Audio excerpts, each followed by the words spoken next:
Alors maintenant, j'invite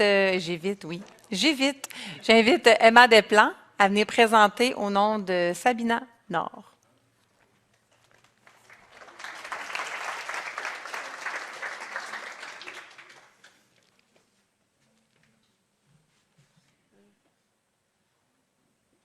Alors, bonjour. Là, ce que je vais présenter, c'est un très bref survol d'un projet qu'on a fait en collaboration avec Teamwork de l'UQAM et avec Miguel de l'UQAT ici. Et c'est surtout les travaux d'une chercheure postdoctorale, Sabina Nour, qui n'a pas pu être présente aujourd'hui. OK, bien, il y a beaucoup de matériel ici. On va essayer de passer un peu rapidement. D'abord, donc, le premier volet du projet, c'était de regarder les coléoptères xylophages. Donc, c'est très semblable à ceux dont parlait Ursula.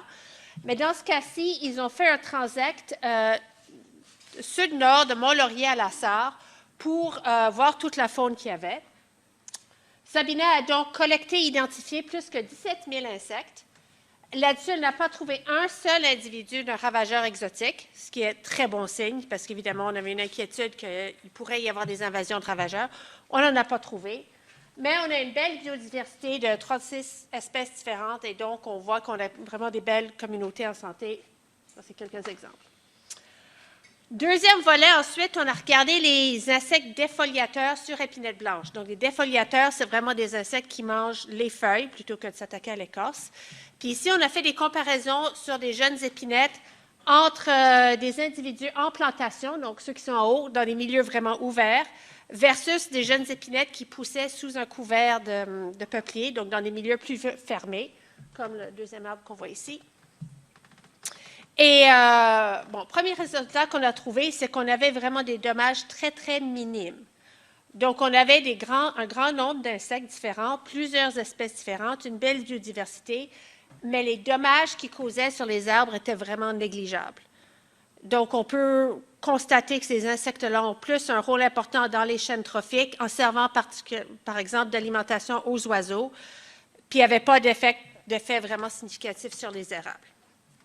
Par contre, on a quand même trouvé une abondance plus élevée des herbivores sur les arbres en plantation, mais une abondance des prédateurs plus élevée sur les arbres en milieu fermé.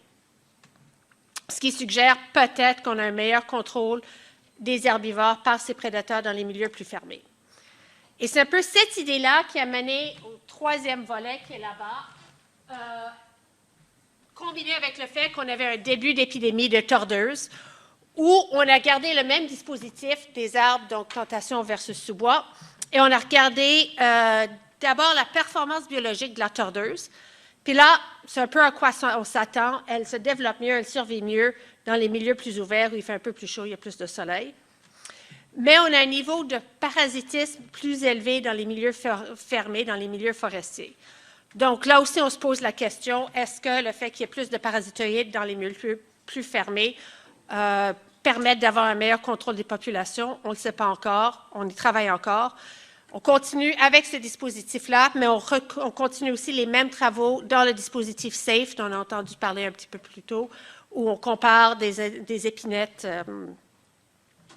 en coupe totale, en coupe partielle, puis en contrôle. C'était ce qu'on était supposé faire demain. Je pense qu'on ne pourra pas. Ça va se faire dans quelques semaines. Mais ce qu'on voit en haut, là, c'est un peu le résumé de l'idée que quand on a plus de diversité forestière, on a plus d'ennemis naturels et donc plus de contrôle des ravageurs. Et peut-être à l'année prochaine, on saura si c'est vrai ou pas. Merci. Madame Desplan. Merci. Alors, c'est ce qui termine le bloc numéro 3.